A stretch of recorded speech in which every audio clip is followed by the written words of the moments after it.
Ben, il y a longtemps qu'il ne vient plus au final parce que justement il a été expulsé lui et toute sa bande parce qu'ils viennent là pour justement embêter les clients. À partir de là, quand je vois qu'il dit qu'il a bu 2 bouteilles à l'intérieur de la discothèque, c'est pas moi qui m'en occupe, moi je m'occupe que de la navette, mais il ne rentre plus, donc il n'a pas pu les boire. Après qu'il les ait bu où il veut, c'est son problème, mais qu'ils ne viennent pas dire que c'est nous qui l'en savons passer. Nous, ça nous dessert au niveau de l'image de marque de la discothèque.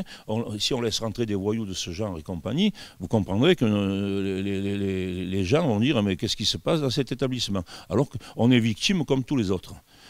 À partir de là, moi j'ai bondi quand j'ai vu ça dans le Dauphiné parce que j'ai appelé mon fils, il a dit regarde, et on a contacté le Dauphiné qui doit faire une rectification. J'aimerais bien qu'elle soit conséquente et bien visible pour justement remettre les choses à leur place.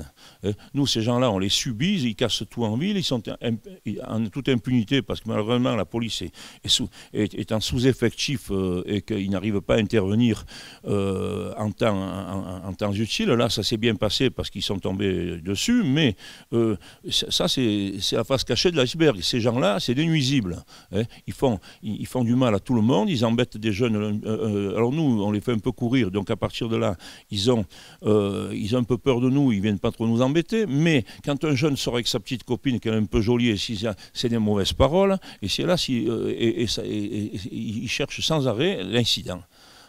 C'est pour ça que je voudrais remettre les choses à leur place. C'est des gens que nous ne recevons pas, et nous ne recevons plus, et qu'ils font tout en sorte de nous mettre en exergue, justement, pour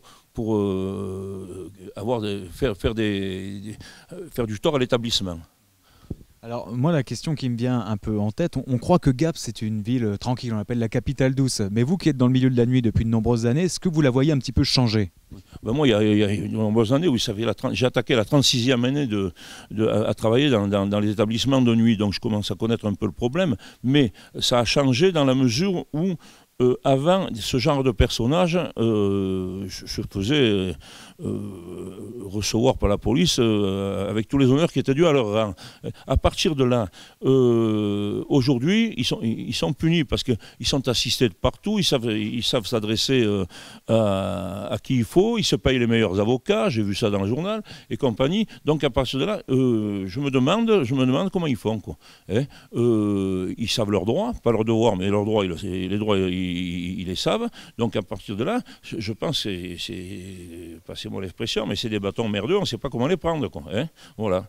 Le milieu de la nuit est relativement sain à Gap, ça se passe très bien, dans la mesure où on s'adresse aux bonnes personnes. Il y a un noyau de 20-30 jeunes à Gap qui empoisonnent la vie de toute la cité.